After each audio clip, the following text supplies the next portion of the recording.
Welcome back to the Poker Player Show. Still to come, we speak to some top pros about the importance of personality in poker. World heads-up champion Nick Purcell gives us his advice on how to play against different types of players at the table. And we look ahead to the big tournaments in our poker diary.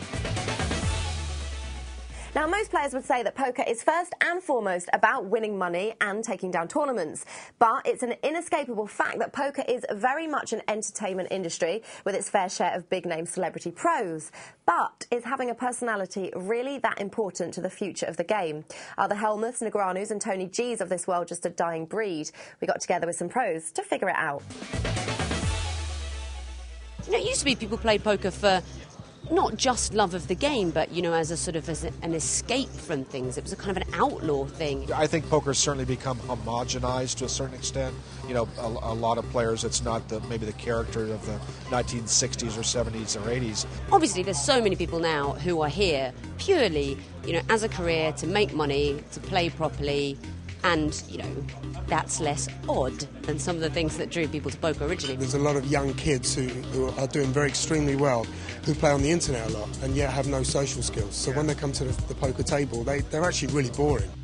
Poker's got to be careful in that sense that it's breeding a lot of very dull, negative people.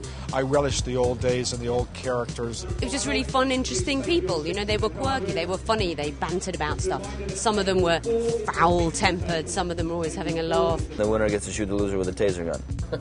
If you're a writer like me, you almost couldn't make up these figures that we've had in the game, that we've been blessed to have in the game. There was 10 dudes, I was going all in. To a certain extent, your public persona is attached to your poker fortune almost as much as the things you do at the table.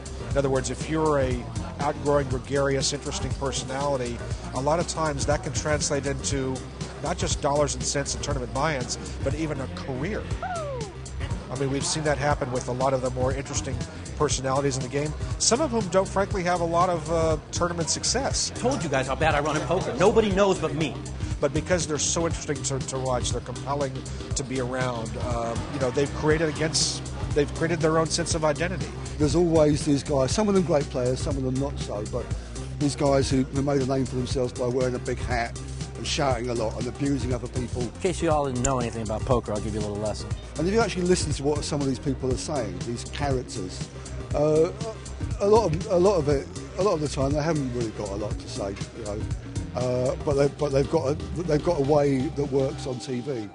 I don't actually watch that much poker on TV because I think it's become a bit, I don't know, not really real poker, to be honest with you. There's a lot of these made-for-TV things. Really, it's all about, you know, big egos sort of clashing, and it's not really about the quality of the game anymore. It's more about, who's, you know, who makes an interesting sort of tabloid story, if you like, almost in the magazines. There's like a double-decker bus, and people would come running over to one side of the bus and snap pictures, so it was fun.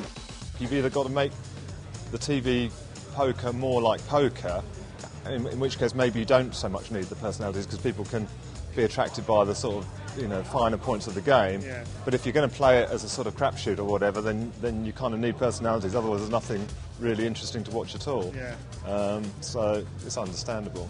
We all like to see different kinds of characters and how people all react against, you know, in really what is a pressure cooker of adversity where people are trying to make a living and all this. Tom Dwan, for example, he's not a personality, but he's a bit of an enigma. People want to see him because, you know, they know how successful he's been, and he's just got a bit of an aura about him. Him and Ivy and people like that, you know, they're not personalities, but they are sort of interesting characters that people want to follow as well. So I think there's a good mix still. Yeah. I also believe that if you look around here, particularly in Europe, it's a little more interesting here and a little more colorful. I think that's just the nature of having so many different players coming from different parts of the world here. I also like to think that the game, that someone that comes into the game, maybe not as mature, or maybe they're immature, that they can develop and mature and become you know, somebody who contributes to not just to the game but to society. I mean, poker can teach us a lot of things, and I think we do see people grow in this game for sure. Well, Toby Lewis, Sam Trickett, some of those who are actually really good players, they've, I think, broken a little bit into that, you know, poker personalities. Like maybe not really personalities as such. I think they're still poker players rather than personalities, but, you know, they're becoming a bit more visible probably in the poker world. Part of the thing about being a personality in poker is living a life that people aspire to in some way. Yeah. You know, and you know, the older we get, the less people aspire to be us if they ever did. You know, but these guys, people like JP and Sam and all those guys, you know, they represent that. They represent all that's best and all that other people want to live up to and to be, you know. So yeah, the game will always produce new characters. The game is very different now. A lot of people are playing professionally. A lot of young people are, you know, they're graduating from university, taking it up as a career. They don't want to mess about the whole time. They might want to sit quietly and think. But you know, I personally think it's very important that there are still a few people in the game who are sort of colourful and unusual and stand out, because you know, it's a game where you're sat with people maybe for 10 hours around a table, so you want a bit of fun. So, Nick, do you think that poker needs personalities? Definitely. I mean, when I play live, I definitely need to have a laugh with the people that I'm playing with. It's much more fun. And now that, you know, poker's such a big thing for the TV, I think the viewers definitely want to see a bit of action, just off the table, people, you know, getting tilted and mad when they're losing pots and screaming. And, you know, there's a few big personalities out there like Tony G and Phil Hellmuth that make the game more fun to watch. Obviously, everyone knows these guys' names, but do you think there's any new characters that are coming through? I hope some of these new young internet kids come out with a bit of personality. They're so used to playing online. I hope that they come out. We need a new brat in the game. We need an English brat. I think that's what we definitely need. But with the whole internet and everyone playing online, do you not think everyone's just becoming a bit sort of faceless? They're real nameless? Businessmen, these... Yeah, I know what you mean. They're really, like, business people, these young kids. They take the game very seriously. But I definitely think there's room in the game for throwing your drink over the person next to you. Maybe not.